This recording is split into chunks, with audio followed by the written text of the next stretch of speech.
Isang mapagpalang araw po sa ating lahat. Welcome again to our 365 Daily Devotion.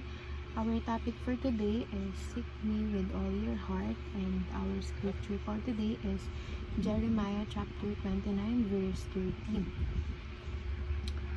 You will seek me and find me when you seek me with all your heart. So our first teaching is searching is the first step to intimacy. So, yung intimacy kasi, when we say intimacy, ito yung relationship natin, which is, there is an intimate relationship. Ibig sabihin, close relationship between someone or something. So, searching, ibig sabihin yung paghahanap, that is the first step. Ayun yung magiging unang hakbang mo para magkaroon ka ng close relationship sa Panginoon. Kundi, ang isearch siya, hanapin siya. And second teaching, God loves to reveal Himself. So, gusto ng Panginoon na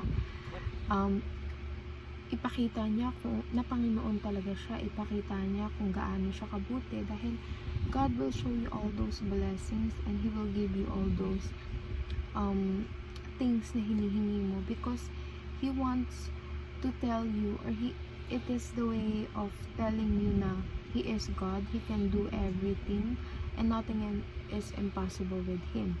Third, God rewards those who seek Him. Sabi nga sa verse, kapag you will seek me, ibig sabihin kapag hinanap mo ang Panginoon, mahahanap mo siya with all your heart. So, yung mga taong naghahanap sa Panginoon with all of their heart, nire-reward yun ng Panginoon, mas lalo silang pinagpapala ng Panginoon.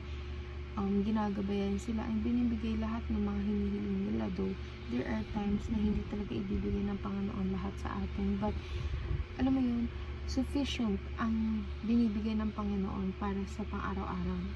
And moving on to application, search for God with all your heart. So, hanapin natin ng Panginoon with all of our heart, kasi sometimes tayong mga tao, magaling lang tayo sa salita nasasabihin natin na you will seek God, you will serve God, pero yung lifestyle mo is hindi naaayon sa dapat na sinasabi ng Panginoon, or hindi siya naaayon sa kalooban ng Panginoon, hindi siya kinilulugan ng Panginoon. So we need to search it na nanggagaling sa puso natin, kung saan we are genuine and sincere sa ginagawa natin, para din alam mo yun, kasi yung Panginoon nakikita niya kung ano yung nilalaman ng puso natin So kahit sabihin natin na Lord, ganyan, or sinisik mo yung Panginoon through your words, ang nakikita pa rin ng Panginoon is yung nilalaman ng puso mo.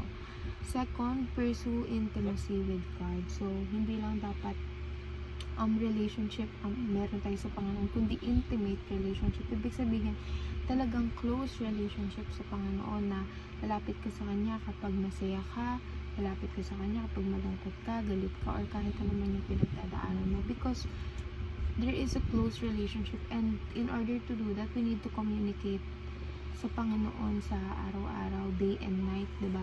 Dahil communication is what is the key to healthy relationship, mapasa kapwa mo tao, mapasa friendship, family, and mapasa Diyos. Third, act according to God's revelation. So when you are seeking God, you need to act as a Christian. You need to act as a Christ-like.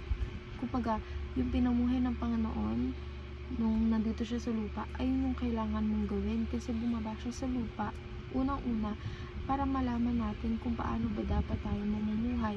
Kasi bumaba siya dito para maging example sa atin, and we need to act according to His revelation, according to the Bible. And in order for act that way, we need to read our Bible every day.